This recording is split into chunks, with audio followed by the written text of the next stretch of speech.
The following lecture will review how the Trotskyist movement was infiltrated by a network of Stalinist agents from the GPU or NKVD, who organized the murders of leading figures, including Trotsky's son, Lev Sedov, and ultimately Trotsky himself. As the previous lectures discussed, during the 1930s, the Stalinist bureaucracy adopted a policy of exterminating the left opposition and anyone suspected of sympathizing with Trotsky, both within the Soviet Union and internationally. And by the end of the decade, virtually an entire generation of Bolsheviks who had led the October Revolution were murdered or imprisoned. The Moscow show trials held between 1936 and 1938 explicitly identified Trotsky and his son Sedov as the main targets of the bureaucracy, which had usurped power from the working class. The Stalinist press relentlessly smeared Trotsky as a fascist in order to justify the violent persecution of left oppositionists. Immense resources were dedicated to this campaign of terror. As has been discussed during the civil war in Spain, thousands of revolutionaries were killed by Stalinist agents, and that brought about the victory of fascism. In 1936, the GPU in Spain recruited Ramon Mercader, who would go on to carry out the murder of Trotsky in August 1940. Stalin had initially believed that exiling Trotsky from the Soviet Union in 1929 would render his adversary isolated and politically harmless. He would later come to regard this as his greatest mistake. Trotsky spent the first 4 years of exile on the island of Principe in Turkey, where he wrote his autobiography, My Life, and the history of the Russian Revolution, and produced his analysis of the unfolding political crisis in Germany. As David North has explained, Trotsky sought to alert the German working class to the danger posed by Nazism and his exposure of the disastrous policies pursued by the German Communist Party under the direction of Stalin. Confined to an island 1,600 kilometers from Berlin, Trotsky understood with unequaled prescience both the inevitable consequences of Stalin's policies and what had to be done to prevent the victory of the Nazis. In July 1933, Trotsky moved to France, where he had been granted asylum. His political work now centered on the fight to build the Fourth International, after the Communist International defended the bankrupt policies which had led to the historic defeat of the German working class. Amid escalating class struggles and a deepening crisis of bourgeois rule in France, the government there viewed Trotsky as a political threat, and he was subjected to continual police surveillance. The authorities barred him from living in Paris or even entering the city. He moved from town to town incognito, seeking to avoid both fascists and Stalinists. And the French government finally cancelled his residence permit in April 1934, but Trotsky was unable to leave for another year because no country would accept him. He finally moved to Norway in the middle of 1935, at the same time as French imperialism was strengthening its diplomatic relations with Stalin. Trotsky spent the next year and a half in Norway, where he wrote The Revolution Betrayed. The Social Democratic government there, which had offered him asylum, quickly caved in to economic pressure from Moscow.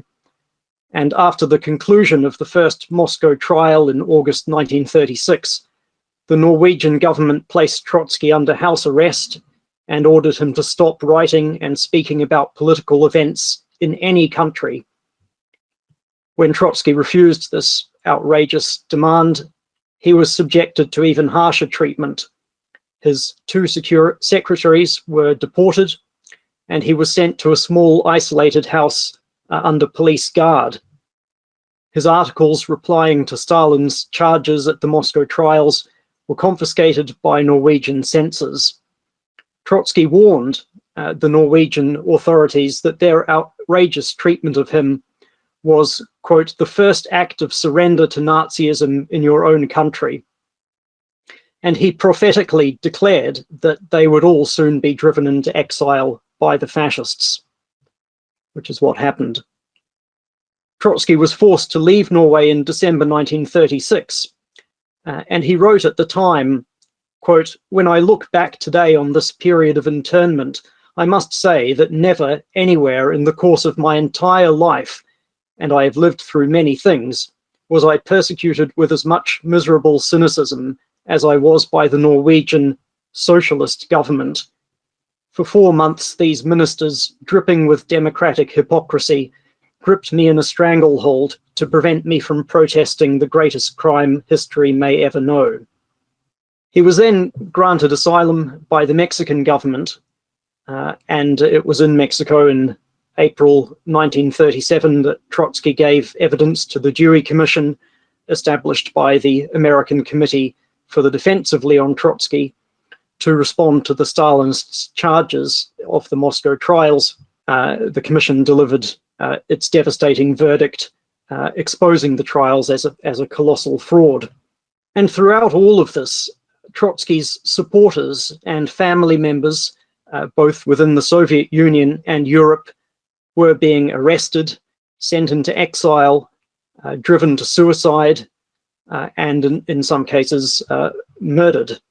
The international left opposition faced grave security threats from the Stalinists from the beginning, as well as from the fascists and police and intelligence agencies within the so-called democratic imperialist countries.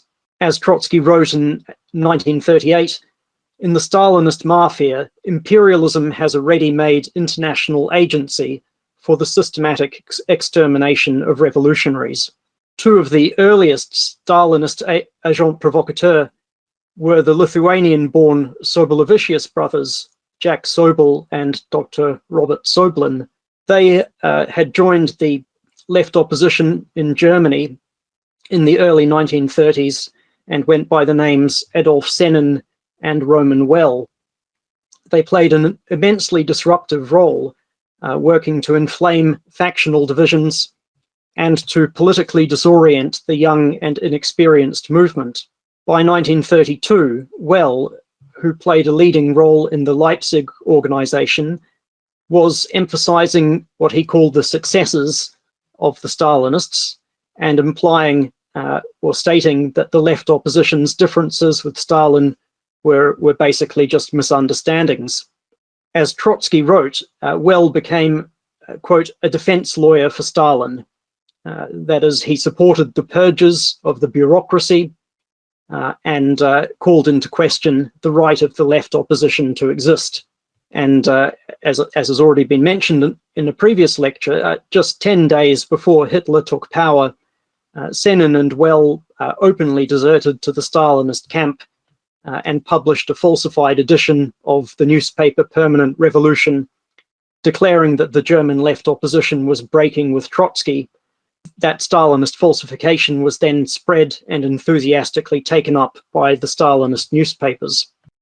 Drawing the lessons of this experience, Trotsky pointed to the vast resources of the Stalinist bureaucracy and what he called the exceptional temptations they offered to semi-revolutionary intellectuals who were most interested in advancing their own positions and in money, things that they could not obtain from the impoverished and persecuted left opposition.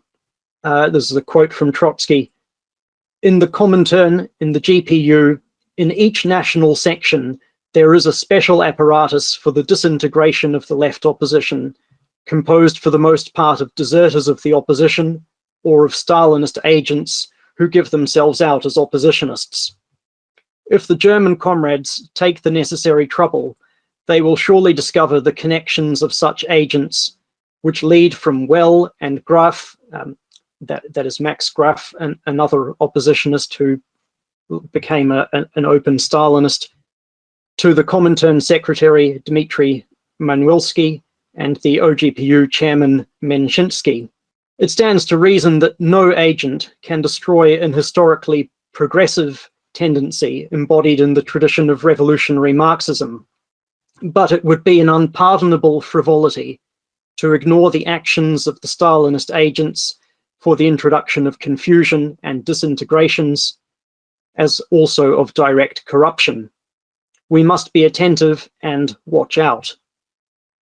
After the Nazis had come to power in Germany, the center of the left opposition in Europe moved to Paris, with Trotsky's son, Lev Sedov, playing a leading role. Sedov oversaw the editing and publication of the Russian Bulletin of the Opposition. He was Trotsky's closest political collaborator. The GPU's task was to report on the activities of the opposition, to disrupt its work towards the founding of the Fourth International, and to destroy the leadership of the movement. The most important Stalinist agent inside the left opposition was Mark Zborovsky, who was known among the Trotskyists as Etienne. Zborovsky was born in a Jewish family in Russia in 1908 and lived in Poland as a youth before moving to France in the early 1930s.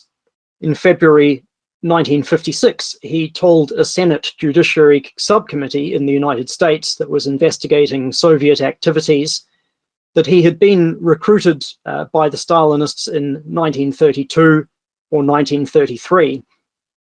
It is not exactly clear when and how he joined the Trotskyist movement in Paris, but by 1935, he had become Lev Sedov's closest confidant and collaborator. The ICFI later noted that Zborovsky did not appear to be politically motivated. Quote, "There's nothing to indicate that he was a diehard Stalinist or an ideological opponent of Trotskyism. He did it for the money, which made him more detached and all the more deadly," end quote. Zborovsky worked very closely with Lola Estrin, whose real name was Lola Darlin, and who had moved from Berlin to Paris in 1933. She was employed as a secretary in the Institute of Social History run by the Menshevik, exiled Menshevik Boris Nikolevsky, where she met Sedov and soon declared herself a Trotskyist and began working on the Bulletin of the Opposition. As we will see, Darlin would intervene again and again to defend Zborovsky against accusations that he was an agent. According to Elizabeth Poretsky, the widow of the GPU defector Ignace Rice, quote, "It was not long before Etienne had become a member of the group's central committee," that is Zborovsky, "with access to all confidential meetings and information. Indeed, Sedov made him his deputy at meetings he himself could not attend. Etienne Zborovsky soon knew all the clandestine addresses and had access to all the letters received by the group, including Trotsky's instructions to the party," end quote. From the beginning, however, a number of French and European Trotskyists were suspicious of Zborovsky.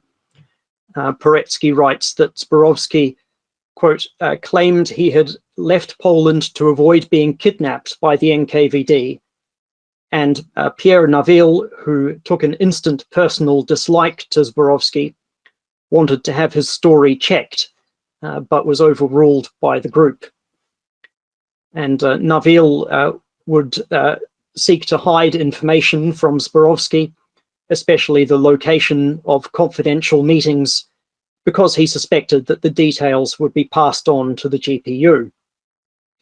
He also raised questions about Zborovsky's source of income and the fact that he was able to live a relatively comfortable life in a high-end apartment building. Sedov, however, developed a close friendship with Etienne Zborovsky and defended him against the accusations from his comrades. "I have to stand up for Etienne," he told Elizabeth Poretsky. "They don't like him and they don't trust him, but I know how devoted he is to me and to the old man. He would do anything for us and for the organization," Zborowski was evidently a well-trained agent with a knack for dissimulation. He readily expressed agreement with Sedov and Trotsky on political questions, and as Isaac Deutscher writes, he knew Russian and had an intimate feeling for Soviet affairs, which enabled him to render Trotsky many small services and to gain Sedov's confidence.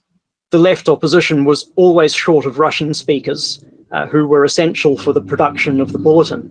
Sedov wrote to Trotsky, for example, in August 1937, that Etienne deserves absolute trust in all matters.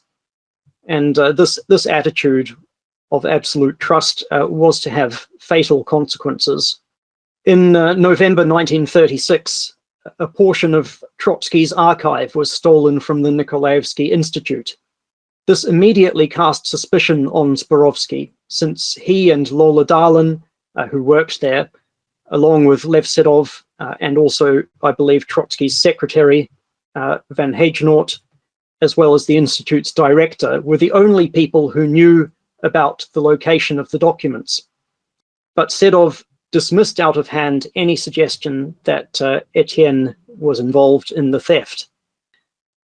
Then in July 1937, the GPU arrested Erwin Wolf in Spain, after which he was murdered. The 34-year-old had been Trotsky's secretary in Norway, and he volunteered to travel to Spain amid the Civil War to provide assistance to the small Trotskyist group there. Wolf was the son of a Czechoslovakian merchant family. He had abandoned his bourgeois upbringing and devoted himself to building the Fourth International. Trotsky described him as a man of absolute integrity and generosity. After being expelled from Norway along with Trotsky, Wolf was then expelled from Denmark and spent some time in England before going to Spain. He had been one of Trotsky's most important collaborators, particularly in exposing the Moscow trials. For this reason, Trotsky noted he was especially hated by the GPU. The Belgian socialist Georges Veriken notes that as soon as the International Secretariat of the Fourth International had made its decision to send Erwin Wolf to Spain, the GPU was tipped off by Etienne Zborowski, for as Sedov's closest collaborator, he was present at the meetings and knew everything. Soon afterwards, on September the 4th, the GPU's hired assassins gunned down Ignaz Reiss in Switzerland. Ignaz Reiss was a senior Soviet spy in Europe who made the decision to defect following the Moscow trials and amid a growing purge within the GPU itself. He believed that, like so many others with a revolutionary record, he would be killed if he ever went back to Moscow. Reiss sent a letter to the Central Committee of the Communist Party on July the 17th, denouncing the mass murder of Bolsheviks and declaring his allegiance to the Fourth International. Quote, "He who now keeps quiet becomes Stalin's accomplice, betrays the working class, betrays socialism. The working class must defeat Stalin and Stalinism so that the USSR and the international workers' movement do not succumb to fascism and counter-revolution." Reiss was betrayed by a friend, the GPU agent Gertrude Schildbach, who lured him to a location in Lausanne in Switzerland, and there he was gunned down by a gang of white Russian emigres linked to the Society for the Repatriation of Russian Emigres, which was essentially a recruitment office for the Stalinist GPU. This was a group of anti-communist supporters of the Tsarist regime who had fled Russia following the revolution and had a murderous hatred of Bolshevism. They became the allies and hired gangsters of the Stalinist regime. Ignaz Reiss was killed the day before he was scheduled to meet with Sedov, as well as Henk Sneevliet, the secretary of the Dutch Workers' Revolutionary Socialist Party in the French city of Reims. Reiss had made contact with Sneevliet some weeks earlier but the Dutch politician had delayed putting Rice in touch with the Paris centre of the left opposition because he suspected that Zborowski was an agent of the Stalinists. The Swiss police made a number of arrests, including Schildbach and also Renata Steiner, and a former white guard named Smirensky. Altogether, no less than 20 people took part in organizing the murder of Rice, and most of them escaped arrest, including the chief organizer, Sergei Efron, and also 4 members of the Soviet trade mission in Paris, who all fled to the USSR. Trotsky underlined the significance of Rice's defection and his courageous stand in support of the Fourth International. He wrote, "We may assume with certainty that in the ranks of the bureaucracy there are quite a number who feel as Rice did. They have contempt for their milieu, they hate Stalin, and at the same time they endlessly toil on and on." The death of Rice contained a tragic lesson for the Trotskyist movement, which had failed to establish contact with him in time and to advise him on how to keep safe.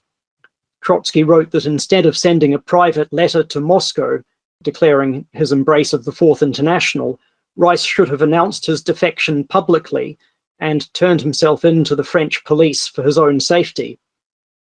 Quote, "The sole serious defense against the hired murderers of Stalin is complete publicity," Trotsky wrote. On November the 2nd, 1937, Trotsky published an open letter to all workers' organizations titled, "It is high time to launch a world offensive against Stalinism."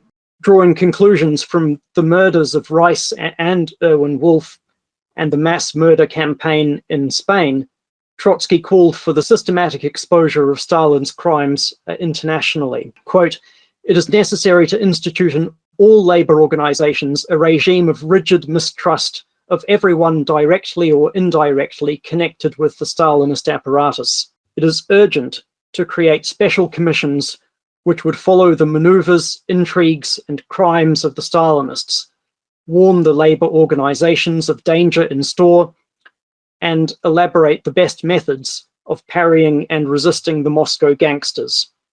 It is necessary to publish appropriate literature and collect funds for its publication. In each country, a book should be issued, exposing completely the respective section of the Comintern." In February 1938, the GPU struck again, this time murdering Trotsky's son, and Zborowski was instrumental in this operation, which the Stalinists had spent years preparing. The police investigation into the murder of Ignaz Rice had revealed that the same gang which killed Rice had been spying on Lev Sedov since 1935. Renata Steiner, who I mentioned, occupied an apartment adjacent to Sedov in Paris and had followed him when he went away on a brief holiday. In January 1937, the gang attempted to murder Sedov in the town of Mulhouse. Trotsky explained, quote, "Under cover of the name of my Swiss attorney, who is occupied with a suit over the slanders of the Comintern, the conspirators repeatedly urged Leon Sedov by telegraph and telephone to come to Mulhouse for a conference. Illness prevented Trotsky's son from making the appointment, thus saving him from a certain death for the time being. The police also found that the same gang had stolen Trotsky's archives from the Institute of Social History, but the investigation did not reveal that the killers were acting on information supplied to the GPU by Zborowski. However, Zborowski must have sensed that there was a real danger of being exposed. Lev Sedov was alarmed that the GPU were so well informed about his movements, just as they had been about those of Ignaz Rice. Sedov was a prime target of Stalin, as I mentioned at the start, second only in importance to Trotsky himself. As Trotsky explained in his moving tribute titled "Son, Friend, Fighter," Sedov had thrown himself into the work of the left opposition in 1923, and they had worked closely together during Trotsky's exile. At the same time, he played a leading role in the International Secretariat of the Left Opposition, and as its Russian representative, and the editor of the Bulletin of the Opposition. Ignaz Reiss reported that it was often said in the headquarters of the GPU in the Lubyanka that, quote, the old man wouldn't find it so easy without Lev Sedov, and Trotsky confirmed that that was the truth. He wrote that without his son's assistance, first in Turkey, later in Berlin, and finally in Paris, not one of my works during the past 10 years would have been possible. This applies especially to the history of the Russian Revolution. My son's name, Trotsky said, should rightfully be placed next to mine on almost all my books written since 1928.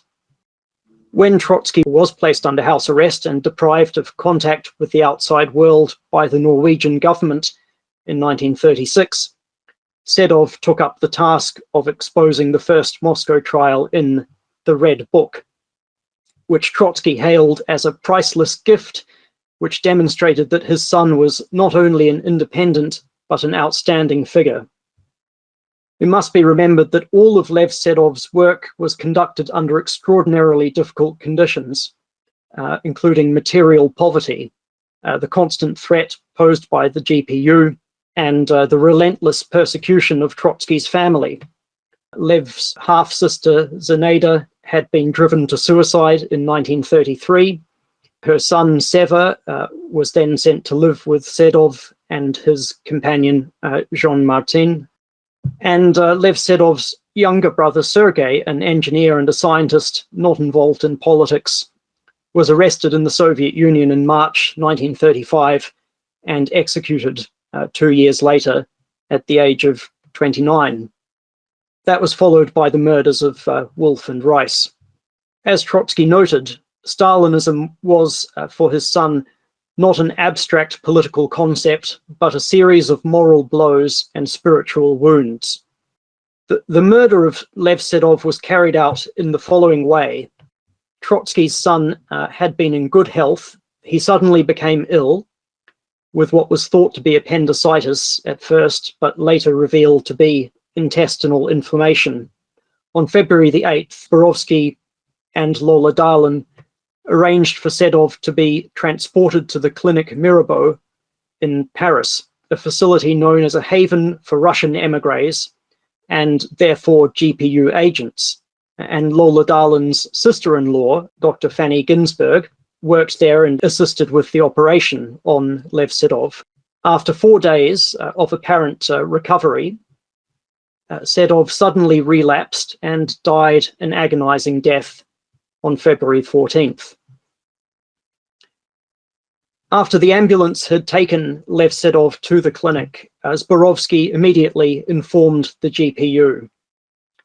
He and Lola Darlin then refused to tell anyone else about Sedov's whereabouts, apart from his partner, and thus they prevented any of the French Trotskyists from visiting him. The murder of Lev Sedov at just 31 years old was facilitated by two individuals whom he regarded as his trusted friends and comrades. Trotsky, in his tribute to Lev Sedov, praised his son's revolutionary instinct, quote, which enabled him, without any hesitation, to distinguish the genuine from the false, the substance from the veneer, end quote. But the tragic reality is that when it came to Zborovsky and Lola Darlin, Sedov placed far too much faith in his instincts and dismissed the warnings that might have saved his life. Trotsky immediately suspected that his son had been poisoned, noting in the letter to the investigating judge that this was a method the GPU had perfected. He also noted that Lev Sedov's rapid deterioration after the apparent recovery from his surgery could have been caused by interference following the surgery. The physicians had been optimistic to begin with about Sedov's recovery, and he had been left unsupervised in the clinic for a long period of time. Trotsky posed the question, if there was inadequate supervision, then does not the conclusion force itself automatically that his enemies, who never lost sight of Sedov, could have utilized this favorable situation for their criminal ends? The GPU could not fail to have its agents in a Russian clinic in Paris or among circles closest to it. In a second letter to the investigating judge, Trotsky pointed to the strange circumstance that Mr. Thalheimer, the surgeon who had performed the operation, was refusing to speak about the case, citing professional secrecy. Meanwhile, Dr. Zhirmunsky, the director of the clinic, was considered by police to be a quote, Bolshevik sympathizer, which could only mean a supporter of the Stalinist regime. Trotsky criticized the superficial police investigation, which did not probe any of these questions, and he accused them of not wanting to uncover the truth. This, he said, was bound up with the French government's desire to preserve its diplomatic relationship with Moscow. The response of Mark Zborovsky, however, was diametrically opposed. Presenting himself as Lev Sedov's closest friend, he dismissed any suggestion of foul play and supported the theory that Sedov had died of natural causes. Much later, in the mid-1950s, after Zborovsky had been exposed to the US authorities as an agent, he visited Ignaz Reis's widow, Elizabeth Peretsky, and told her that the day Sedov had died was the happiest day of my life, in his words. He said this was because he believed his work as a spy was now concluded, which was a lie. With Sedov out of the way, Zborovsky could now be elevated to the position of Trotsky's most important correspondent in Europe. He informed the GPU about all the activities of the Fourth International, including its communications with defectors from the Soviet Union. Zborovsky took over Sedov's work as editor of the Russian Bulletin and as the official delegate for the Russian section at the founding Congress of the Fourth International in September 1938. Zborovsky was implicated in yet another murder in Paris.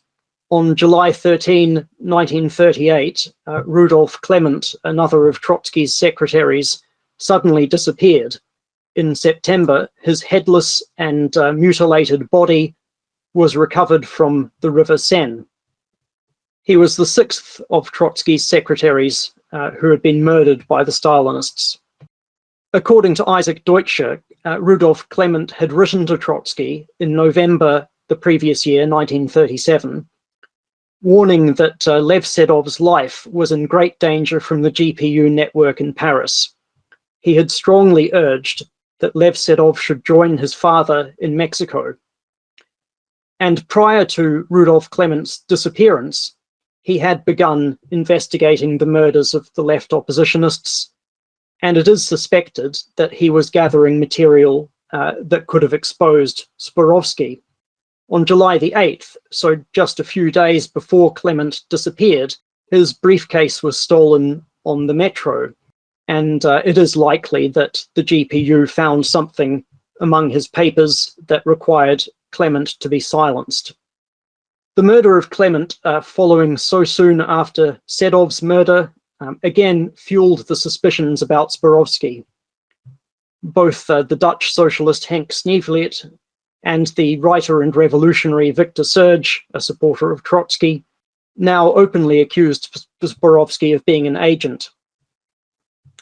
Zborovsky wrote a letter to Trotsky asking his advice about how he should respond to these accusations. On December the 2nd, Trotsky wrote back recommending that a commission be established to investigate the accusation and to clear Zborovsky's name. It does not appear that anything like that took place. But with Sedov killed, Zborovsky had in fact lost his main defender in the Paris organization, apart from Lola Darlin. To deflect the suspicions on both of them, Zborovsky and Darlin sent letters to Trotsky insinuating that Victor Serge himself might be a Stalinist agent. At the same time, the GPU was considering whether Zborovsky should be relocated to Mexico to help infiltrate Trotsky's household there. But Leon Trotsky apparently did not respond when this was suggested to him by Zborovsky. Then, at the end of 1938, Trotsky received an anonymous letter explicitly warning him about Mark Zborovsky. The author, who claimed to have family connections to the GPU, told Trotsky that there was an agent who had been very close to his son in Paris. The letter named the agent only as Mark, but gave such a precise description of him that it was unmistakably Mark Zborovsky. The anonymous correspondent was the high-ranking Soviet NKVD official Alexander Orlov, who had defected to the United States. He informed Trotsky that the agent provocateur was literally the shadow of L. Sedov. He wormed himself into the complete confidence of your son and knew as much about the activities of your organization as Sedov himself. The letter noted that Mark had no revolutionary background, and despite being a Jew, he had been a member of the Society for the Repatriation of Russian Emigres, the extreme right-wing organization in the early 1930s, and that fact was known to members of the left opposition in Paris. This was the same organization of former Tsarist officers which had been involved in the murders of Rice and Sedov. Orlov warned that, quote, now the assassination of Trotsky was on the agenda and that Moscow would try to plant assassins with the help of this agent provocateur or through agent provocateurs from Spain under the guise of Spanish Trotskyites. He urged Trotsky to have his trusted comrades in Paris check on Mark's history and to see whom he meets. Quote, there is no doubt that before long your comrades will see him meet officers from the Soviet embassy. Trotsky took this warning very seriously. He wrote to leading members of the Socialist Workers' Party in the United States, calling for a commission to be established in absolute secrecy for the task of shadowing Etienne Zborovsky. Quote, if the information is confirmed, he wrote, the opportunity must be arranged to denounce him to the French police as the robber of the archives under conditions that won't permit his escape. Trotsky also tried to establish direct contact with the letter writer. He arranged for a notice to be placed in the Socialist Appeal, the SWP's newspaper in New York. The notice urged the letter writer, who went by the name Stein, to go to the newspaper's editorial office and speak with a comrade Martin, who may have been a pseudonym for the SWP leader James P. Cannon. It's not clear what happened, but in 1955, Orlov told a congressional hearing in the United States that he had decided not to meet Martin in the SWP office because he did not trust him or he feared a provocation of some kind. Orlov said he had tried to telephone Trotsky in Mexico, but Trotsky did not answer the call because it would have required him to go outside of the house at night, and he did not know the identity of the caller. In May 1939, Trotsky received another anonymous letter. This was also from Alexander Orlov. Trotsky regarded this letter as incomparably more trustworthy than the first letter. He mentioned to James Cannon that he had never actually received any communication about the results of the investigation into Zborovsky, which he had called for 5 months earlier. The second Orlov letter included new information which indicated that Lola Darlin was also an agent of the GPU. It warned that she was going to visit Trotsky in Mexico in order to poison him. And Lola Darlin did in fact visit Trotsky in Mexico in the summer of 1939. And he showed her both of the letters that he had received. Lola Darlin, in her testimony in 1956 to a congressional hearing on Soviet activities, stated, quote, "When Trotsky showed me this letter and asked my opinion about him, I felt a little bit uncomfortable because the details were very unpleasant. Too many of them were in the letter, that is, the details describing Mark Zborowski. And then I thought it over and I talked it over with him, and I said, that is certainly a definitely dirty job of the NKVD, who wants to deprive you of your few collaborators that you have in France." According to Lola Darlin, Trotsky became convinced following their discussion that the accusations against her and Zborowski were a hoax. Upon her return to France, she immediately informed Zborowski about her discussion, and Zborowski then told his Stalinist handlers that, quote, "the old man did not believe the denunciation and feels that the letter is a GPU provocation." Vadim Rogovin notes that Alexander Orlov had much more detailed information about the GPU's operations that he could have revealed if contact with the Trotskyist movement had been established. In 1937, he had directed the surveillance of contacts between Trotskyists in Paris and in Spain. He had also participated in numerous crimes, including the kidnapping and murder of Andrew Nin, the leader of the POUM in Spain, before he turned against Stalin. Rogovin says, nor is the following supposition lacking in foundation, that if Orlov had been able to establish systematic contact with Trotsky, then the assassination in Coyoacan would have been prevented.